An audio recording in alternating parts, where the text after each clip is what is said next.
Michael Satchell, Associate Editor of U.S. News and World Report. The Pollard spy case is on the front page of the newspapers again this morning.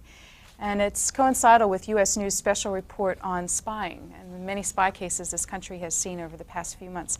A headline on the story asks this question: can an open society protect its secrets? What did your reporters and editors find out?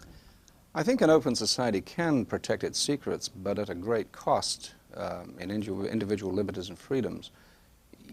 It's very difficult in a democracy to have an open society and still keep secrets under the table, still keep them secret. You cannot, unless you devote an enormous amount of time and effort to polygraphing people constantly, putting them on lie detectors, submitting them to whole body searches when they leave buildings, looking in every pocket, in every briefcase when they enter a building or leave it. It's an extremely high price to pay. And I think protecting secrets in our society is much more difficult than protecting secrets in the Soviet Union, in their society. Within the story, there's one sentence that kind of hits on what you were just saying. The fatal flaw, this is a quote, in the U.S. security system is an inherent trust in its people, a combination of the old boy network and the honor system. This is why Jonathan Pollard and all of the other pantheon of major spies, there have been 20 spies convicted in the past 3 years.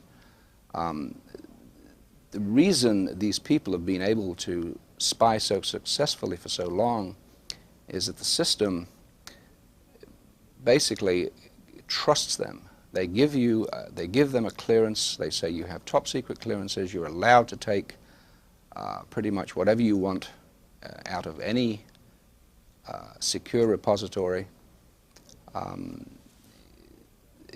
It's basically a Boy Scouts honor. Please don't cheat.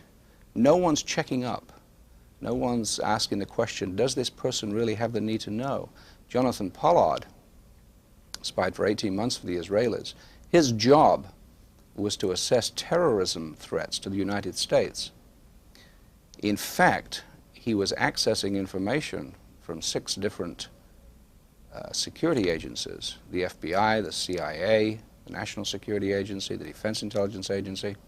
He was taking material, checking out material, top secret items on the Middle East, stuff that Israel was interested in. He had absolutely no need to know about these things, yet no one thought to check and say, why does this man need this material? So it's the old boy network and the need to know. It's trust. Michael Satchell is Associate Editor of Special Reports for U.S. News. This is the June 1st issue of the magazine. As you can see, their lead story, To Catch a Spy. If we could come in closely, there are 3 parts to the story I'd like to show you real quickly. First, inside a top secret U.S. agency, a case study of sloppy security. Second, how one spy milked the files at 6 intelligence agencies. And finally, the KGB in Washington spotting weaknesses and exploiting them. How did this major piece come about in the magazine? It came about, Susan, when a young man called David Huff, who was a Pollard colleague at the Navy, he was a fellow analyst, called us and wanted to chat with me after I'd written a Pollard story and say, I think there's a little more than meets the eye to this whole thing. Security was very poor, very sloppy. No one's really delved in and asked the question, why was Pollard able to get away with what he got away with for so long? Why was he able to fall through the cracks? Why wasn't he caught?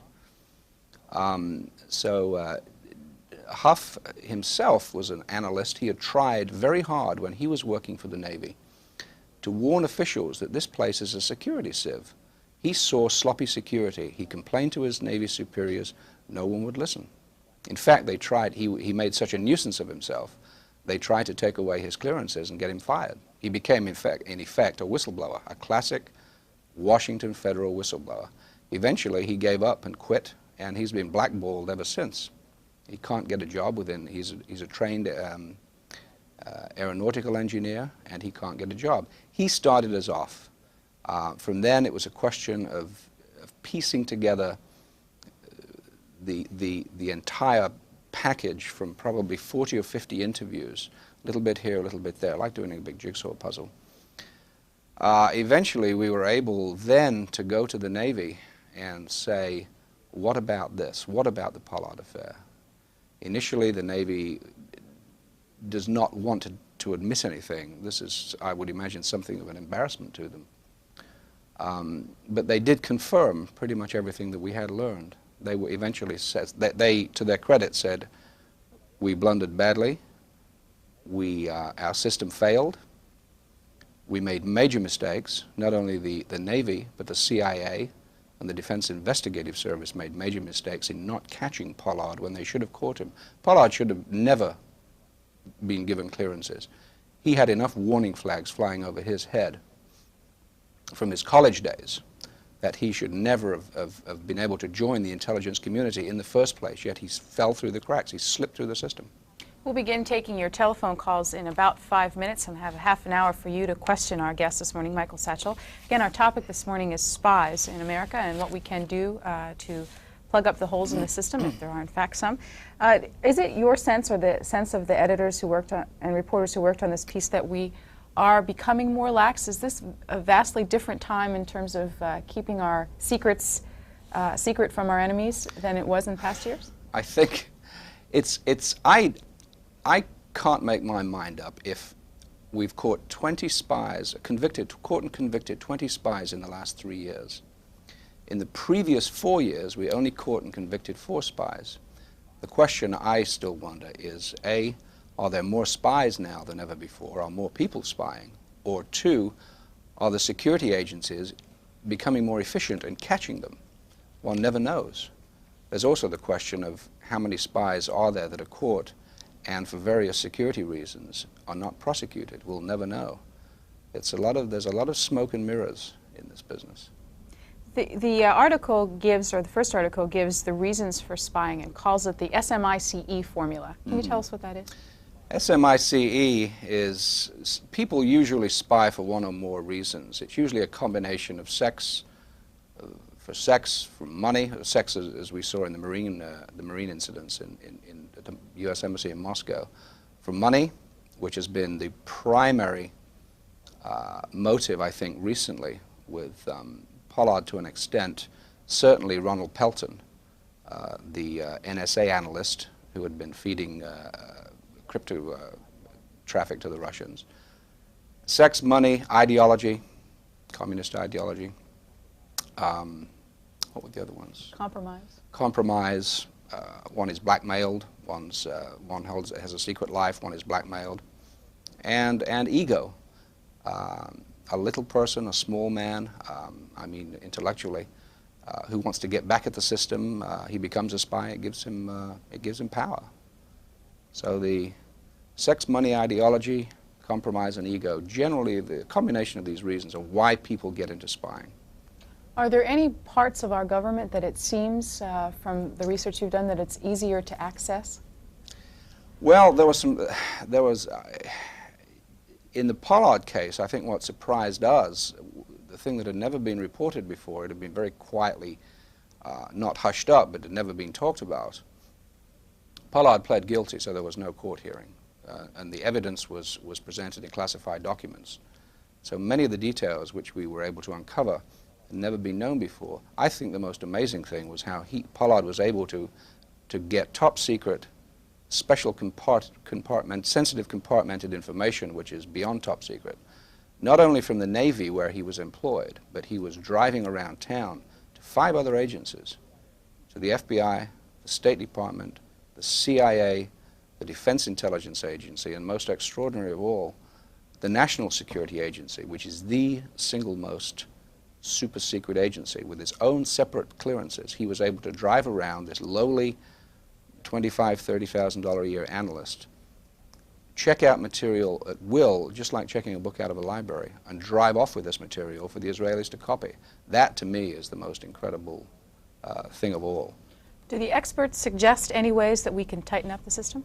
Well, they're not really saying what they're planning to do for obvious reasons. I know they have tightened up considerably. They've basically taken away a lot of the element of trust. There's a lot of double checking, a lot more supervision, a lot more, the need to know is being enforced a lot more than it was 3 or 4 years ago. Let's Let's take our first telephone call for you. Again, our telephone numbers are at the bottom of the screen. We have a separate line set aside for callers from the eastern half of the United States. Those of you in the West Coast, your number is 783-2727 with a 202 area code. Please remember C-SPAN's 30-day policy, and don't phone the program this morning if you have within the past 30 days. Let's go first to Stamford, Connecticut. You're on the air. Hello. I'm a little nervous here. Excuse me. I was just wondering, you take the Marines that were there in Moscow. I'm sure when they went there they had no intentions, they're great Americans, and almost they had no intention of getting into trouble. But because of their circumstances, etc., they did. And with this whole Gary Hart situation, it's never been pointed out that I've heard that anyone said that this could lead to a possible breach of security on his part if he were president or something. If the news people could so easily find out about his situation, I'm sure the Soviets would be working overtime to try and compromise a presidential candidate or even prominent senators or prominent government figures. And I was just wondering what your person here thought about that. Thanks for the call. I'm sure they would. The question is, when private activity, of a sexual nature becomes an issue, when one's a president, obviously one has to maintain a certain set of public standards. I think I can't see the Soviets trying to particularly exploit, if Gary Hart were to have been president. I can't foresee a set of circumstances where they could really exploit that. What is obviously a problem are the Marines in the Moscow embassy. They were obviously a tempting target, young, healthy, all-American chaps sitting there in a very sterile atmosphere in Moscow, very little social life for them. They were absolutely sitting ducks for the famous honey trap, the female KGB agents. In this context, in the context of the Pollard affair and spying in Washington, we reported a case of a 58-year-old pedophile, a man who retired as an electrical engineer and joined the Navy, was given top secret and beyond clearances. He worked in the same office as Pollard for a period. This man had a 30-year history of pedophilia. He had an incestuous relationship with his stepchildren, his own children, and his grandchildren.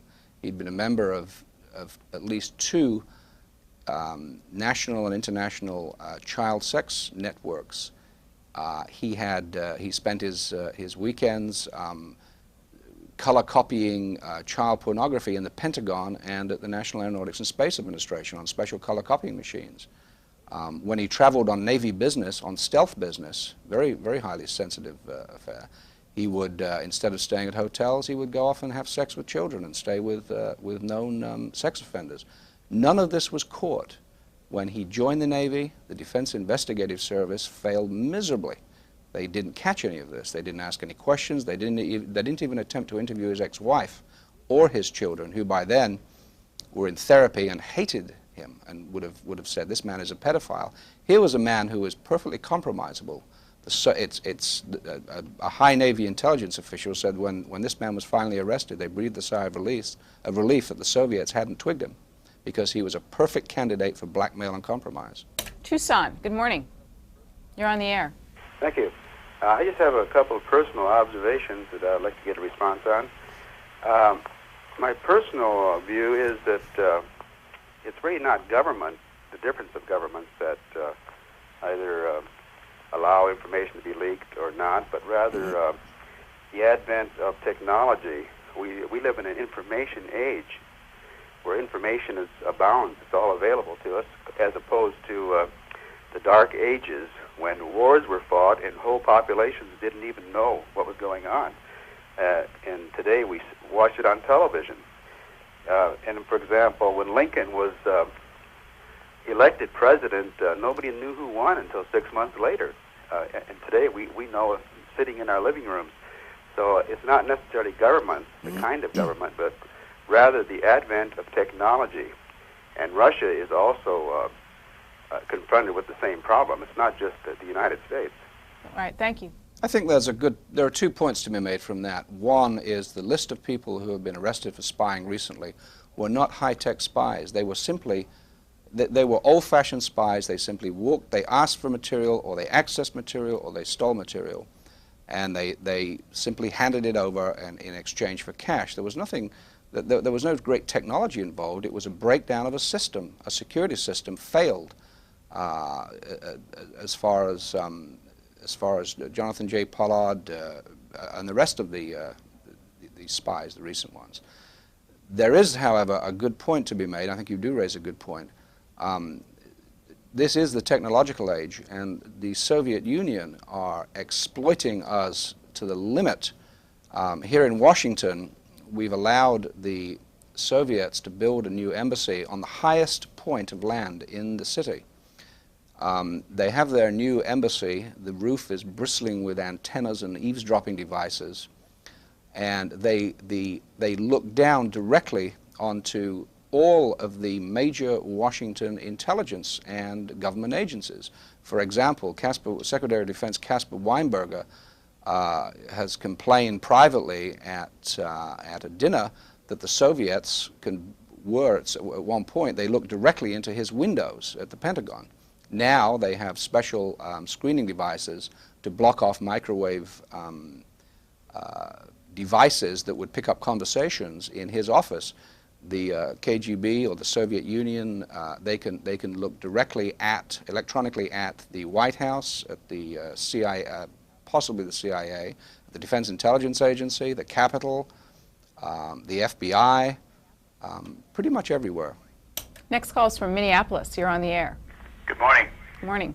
I just want to discuss with you, since you were bringing up that the Navy intelligence was lacked here, aren't we trying to take the pressure off Israel by saying it's our fault? We're going to do some more America bashing here by saying that our Navy intelligence is at fault, when actually the Navy had no way to get out of hiring Pollard, all of those left-wing maniacs from the 60s, because of the fact that they had civil rights groups and everybody behind them that made sure they got hired no matter what their politics were. There's a lot of people, there's a lot of leaking comes out of Washington due to that very fact that there's a lot of radicals from the 60s, Tom Hayden's buddies, that said they're going to shave off their beards, start dressing normally, and get into the system in order to destroy it. Okay, thank you for the call, Minneapolis. I think the problem with that argument, with all due respect, is that Pollard could have been, the fact that Pollard was spying for Israel really has nothing to do with it. He could have been spying for China, the Soviet Union, or Timbuktu, and he would have still gotten away with it. The reason one has to blame the Navy, and I'll give you a very brief synopsis of why Pollard should never have been hired. Pollard at Stanford University bragged openly to dozens of people that he was a Mossad agent. He called himself Colonel Pollard. He carried a gun at times. He listed himself in the Stanford yearbook as Colonel Pollard of Mossad. All his friends assumed that he'd been working for the Israelis. He had a serious drug problem. He had an alcohol problem. When he left college, he tried to join the CIA. The CIA polygraphed him and immediately detected this fantasy life and also the drug and alcohol problem, and they rejected him for a job at the CIA. He turned around and went to the Navy. The Navy hired him. The Defense Investigative Service checked his background for his top secret clearances. They detected none of the alcohol and drug abuse. They detected none of the history of bragging and boasting and fantasizing about being a spy. They called the CIA on a routine check, this is done routinely, and asked the CIA, do you have any information, derogatory information, on a Jonathan J. Pollard? This is done routinely. The CIA refused to share with the Navy the information that Pollard was a closet liar, a Zionist zealot, a cocaine, marijuana user, a heavy drinker, and led this fantasy life. The DIS didn't bother to go back to Stanford University and ask his school chums what sort of a man he was. He received his top secret clearances as easy as one can obtain a library card. The security system was that sloppy. U.S. News and World Report devotes 9 pages of its June 1st issue to Catch a Spy. We're talking with Michael Satchell this morning. He's associate editor of special reports for that magazine. Our next caller for him is from Hampton, Virginia. Good morning. Good morning. I'd like to ask the gentleman if it's possible that under the situation as it is, which he points out is it's free society makes it easy to possibly gain access to this classified information through civilians. Couldn't that also be turned around and used to the benefit of the United States by setting up a scenario for individuals placed in private enterprises that do government contract work to intentionally leak misinformation just as easily? That's all. Thank you. I'm sure it could, but I don't know to what to what end that would benefit anyone. Misinformation or disinformation is floated around constantly, and there's a great deal to the espionage business that is smoke and mirrors, and one never really knows what's true and what isn't. And of course, disinformation is leaked around. It's leaked around Washington. It was the Washington Post reported on the Libyan situation, where the Reagan administration was deliberately leaking disinformation, I should say, about Muammar Gaddafi and the Libyans. So it's very hard to get a fix on things like that, I think. Let me take a minute out for some programming information here on C-SPAN. The Congressional Iran-Contra Investigation Committee bangs its gavel back into session today after the Memorial Day recess. C-SPAN will air today's session at 9 p.m. Eastern Time this evening. That's if you're watching the program with us on this Wednesday, May 27th. Immediately following this morning's call-in program with Michael Satchell, we invite you to join us for live coverage of a House Energy and Commerce Subcommittee on Health and the Environment. It's chaired by Congressman Henry Waxman of California. The topic, catastrophic health care. And also, join us next weekend, Sunday, June 7th, for a National Press Club speech. Elizabeth Taylor, the actress, will be addressing the press club. Her topic, AIDS. Let's go next for our call this morning from Michael Satchell to San Diego, California. You're on the air. Good morning. Paul Finley has documented the penetration of the American government by Zionists and pro-Israeli Jews who have dominated the Defense Department, the State Department. Admiral Moore stated that he would never write anything down if he wanted to keep it secret, because if he wrote it down, within a matter of hours, the Israeli embassy was aware of what he had written. In view of the fact that every Jew is considered a citizen of Israel, and many of them are so fanatic, don't you think as a general rule it should be an exception when a Jew is allowed in a security position with the United States? That's a very difficult question to answer. There has been a great deal of concern, I think, by Jewish groups that every American Jew in a sensitive position would be regarded as a potential security risk. Dual loyalty. Does a Jew owe his or her loyalty first to the United States or to Israel? It's an impossible question to answer. How can you say I guess you have to go back and look at the Japanese in World War II. The drastic measures were taken then. Every person of Japanese descent and origin was thrown into what essentially were benign concentration camps for the length of the war. Are we today in 1987 to take every Jew, regardless of their Zionist commitment, and simply yank them out of their job? I think that's an impossible thing to do. I think the fact that Pollard was a Jew and was a very strongly pro-Zionist, I think it gives ammunition to anti-Semites who don't like Jews and see some sort of a conspiracy. But basically, Jews are part of this society as much as black people and Irish Americans, and this is a melting pot society. So what's the answer? What would you do? Let me ask you, you mentioned earlier that there were 20 cases prosecuted, spy cases, within the last 4 years, I think you said. Give us an idea of what countries these folks were spying for.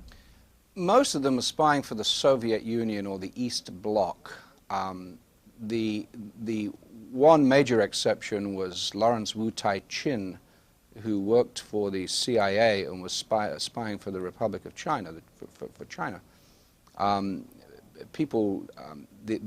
What makes the Pollard case somewhat unique is this was the first ally that was caught with his finger in the secret straw. there's been a great deal of speculation as to what Israel's motive was. After looking into this, there's no question in my mind that, one, the Israelis officially knew about this. This was not a rogue operation. This was the Israeli government at the highest levels had to know. They had to.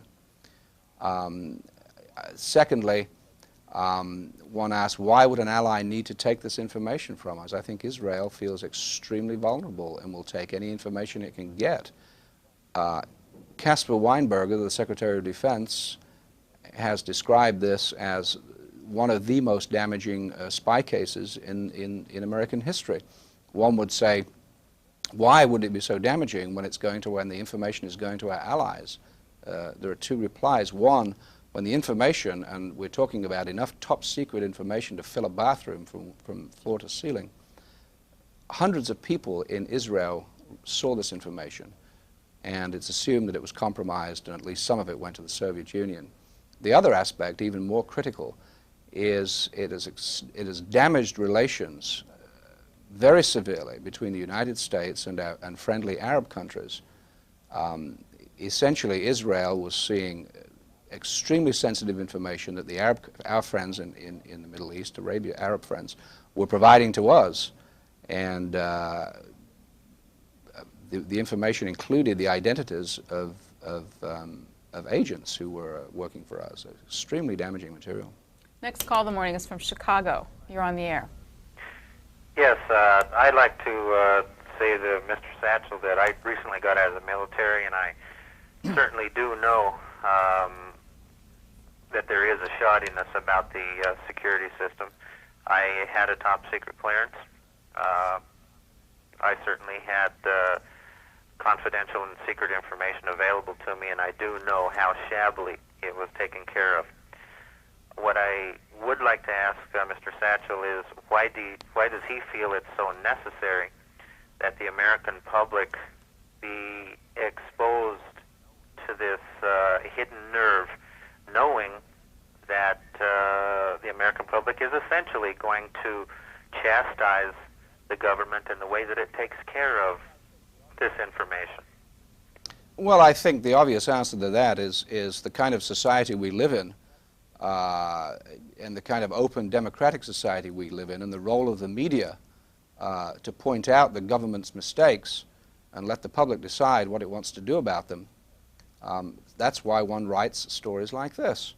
If the public didn't know how shoddily the security system was working, how paper thin it was at times, if the public wasn't aware of this, they'd be blissfully unaware of it. There'd be no pressure on the government or on the systems to improve themselves. You know, it's a fundamental question. If the public knows, the public demands that improvements be made. Is, in fact, there some momentum gathering on Capitol Hill for some congressionally mandated changes in our security system? There's lots of talk about tightening up, and there has been tightening up in the last 2 or 3 years. One really doesn't know how much, but one would assume that lessons have been learned. There's been enough criticism, and one assumes that the systems were going to have to tighten up. There's talk in some quarters about reinstituting the death penalty for convicted traitors, convicted spies. There's definitely a move to cut down the numbers of people involved who have access to classified information. And basically, I think with a good system of managing, a lot can be accomplished. It doesn't have to be that drastic. It just needs better management. Richmond, Virginia, you're on the air. Good morning. Good morning. Mr. Satchell just made reference in terms of convicted traitors, convicted spies, as though those two terms were interchangeable. A spy over the past few years has been made up of one of those super patriots that was sent in under deep cover to do the work of a government with all the best intentions. A traitor is a loathsome rascal from the inside, and we need to start distinguishing between what we call these people that are, quote, spies, and in reality are traitors to our system. And I think the news commentators would do well to start spending a little more time on exactly what's going on. They're not good guys or bad guys. I think that's an interesting point you make. it is a fact that most of the recent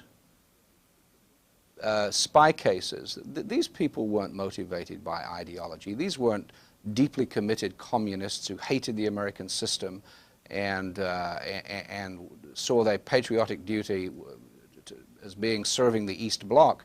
These are people who needed money, who wanted money, and they sold national secrets for cash. It's as simple as that. It was pure greed. Now, Pollard is an interesting case.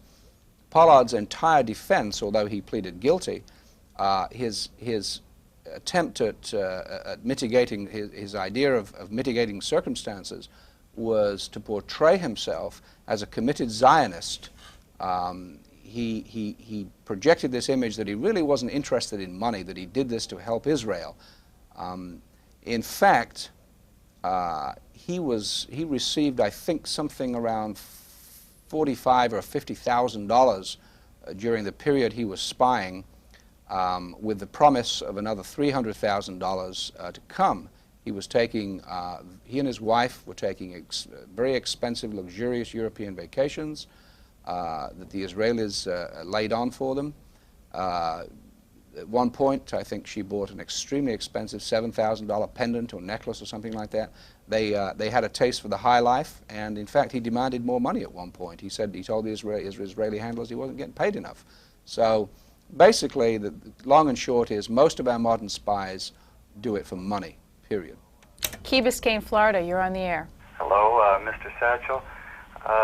I was in the military with a top secret clearance, and I certainly didn't have the kind of access to this huge amount of information that apparently Mr. Pollard had.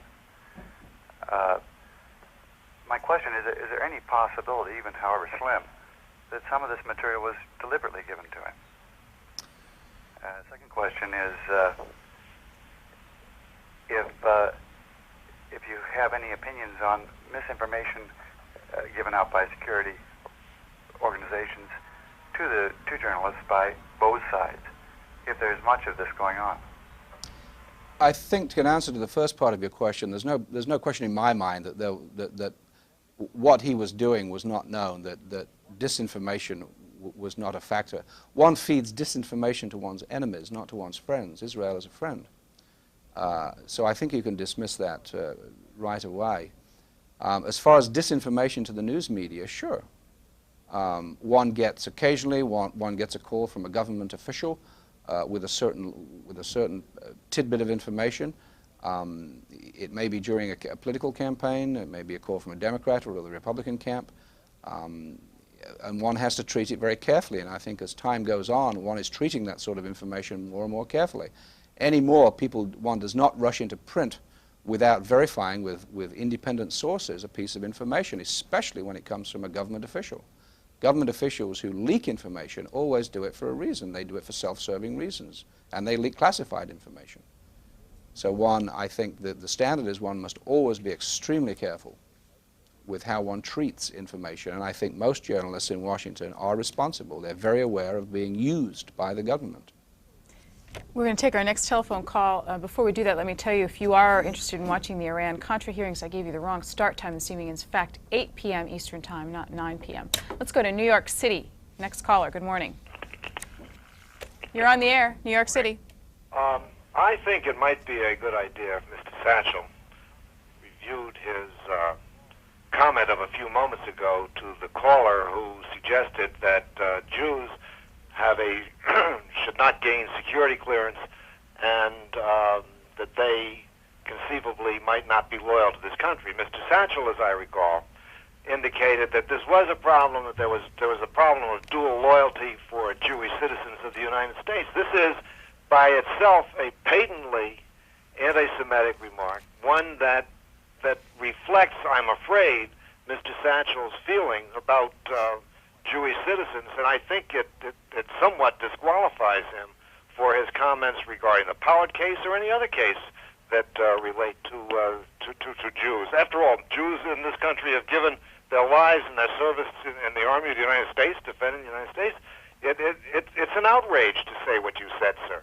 Okay, let's get a response. Thank you. You didn't hear what I said, I'm afraid. I did not say that Jews did have loyalty dual loyalty. What I said was, and I think you, or maybe I didn't say it properly, was that there's a perception by anti-Semites that Jews do have a separate loyalty, and they're using this. People who are anti-Semitic have used the Pollard affair as ammunition, when in fact I did not say that Jews automatically have dual loyalty. I think it's very interesting that most of the Jewish leadership in this country, after the Pollard affair, Hyman Bookbinder and several others, went to Israel and protested vehemently to the Israelis about the Pollard affair, because this was causing major problems. It was giving anti-Semites a lot of ammunition, but I certainly didn't say that Jews must be looked at with dual loyalty. I said that this is an excuse, and I followed up, if you remember, by saying that the answer certainly, as the previous caller wanted to do, let's get rid of all the Jews in sensitive positions. Preposterous. That's what happened in World War II with the Japanese, and of course it was flat wrong. Waco, Texas, our next caller. Good morning. Good morning. I was wondering if the police can work up a psychological profile on almost any kind of criminal there is, that it would seem more reliable to go by that than all this background checks. Well, a psychological profile, in fact, is supposed to be worked up when a person applies for top secret clearances.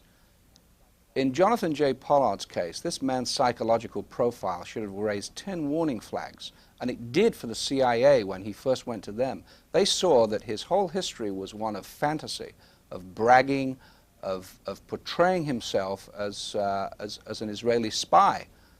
He actually convinced several of his college friends at Stanford that he really was working for Mossad, the Israeli intelligence agency.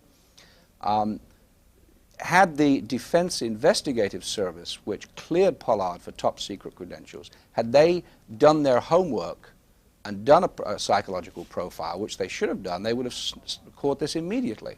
So the reason Pollard was able to slip through the system was because the security checks just was simply poor. He even falsified his resume and said he'd worked at two academic institutes. This was never checked. If you go for a job, the first thing your employer does is check your resume and see that you worked at place A and place B. The Defense Investigative Service didn't even do this. No criticism to the CIA for not sharing the information? I think that the CIA they're culpable in part. If they had, there's no question that they did have information of a derogatory nature on Jonathan J. Pollard. Why they did not inform the Defense Investigative Service, I don't know. They knew that he was applying for a job at an intelligence agency. To me, it's inconceivable that one wouldn't share that information. Had they done that, there wouldn't have been a Pollard affair. He would not have been able to get into the system. Danville, Illinois, our next caller. We have 6 minutes left in our program. Yeah, I've got two small ones I'd like to address. First off, why do we avoid the word traitor when these acts are occurred against our government? And secondly, why do we go to public trials that are into military courts? Thank you. Well, I did use the word traitor earlier, and I think it's a good word, and I think Pollard and Pelton and Wu Tai Chin and Jerry Whitworth and John Walker all deserve the label traitor, no question. They fit the profile perfectly. What was the second part of the question? Why public trials? Well, they're civilians, and you can't hold a trial in camera, in private. They're civilians. Military courts-martial, such as the Marines involved in the Moscow embassy incident, court-martials, I don't believe are open to the public. Honolulu, our next caller. Good morning. Good morning. I'm calling from Honolulu. Okay, aloha. I'm enjoying the show, and I am military ex, and I got retired recently, and I had a top secret clearance. And I have a question about as far as compromising. I've noticed within the military, I was in 15 years, that military wives have a lot to do with security because the husband or the wife would come home and tend to talk about their job too much. And I was wondering what you feel about that. Should the security be tighter on the people? Well, I don't know what, how do you control pillow talk? How does one, in a free and open society, what is one supposed to do? Make sure the wife has top secret clearances. I suppose conceivably one could take it that far in cases, but then you're getting into all kinds of civil liberties questions.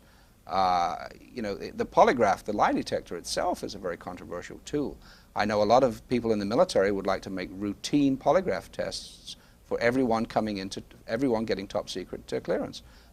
Presently, I think only the CIA, the NSA, and the Defense Intelligence, possibly the Defense Intelligence Agency, require polygraphs. So as far as wives are concerned, it's a civil liberties question that is, at this point, unanswerable. Our last call from Mr. Satchell is from Akron, Ohio. You're on the air. Good morning. Good morning.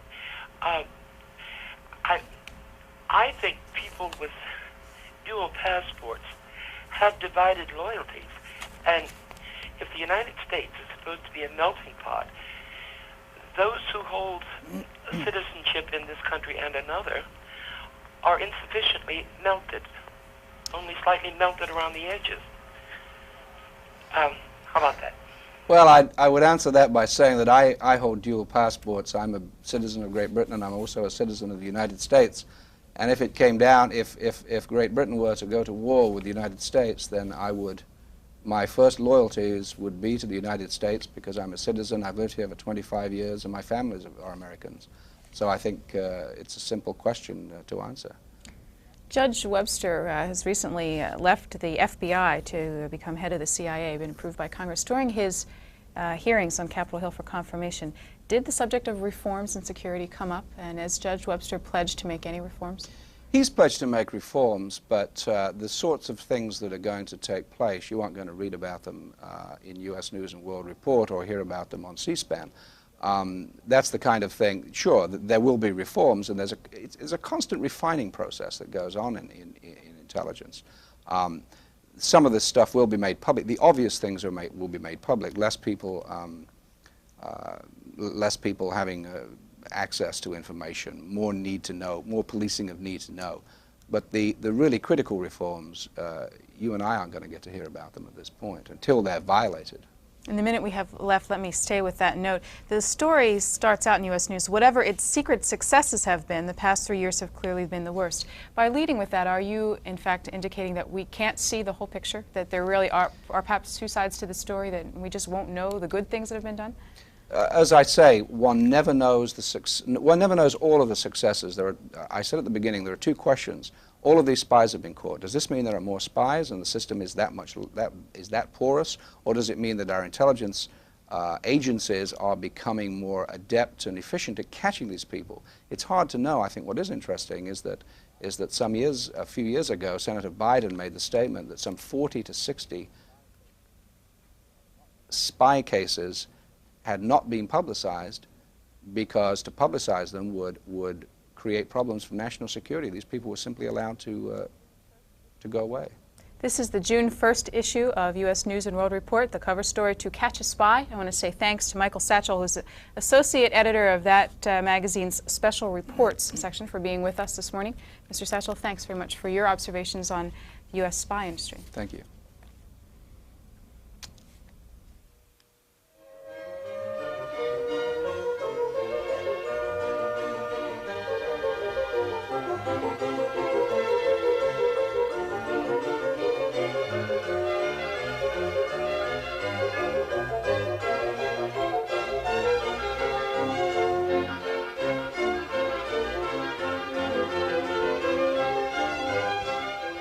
For more information on this topic, you can write to Michael Satchell at U.S. News and World Report. The address is 2400 N Street Northwest, Washington, D.C. The zip code is 20037.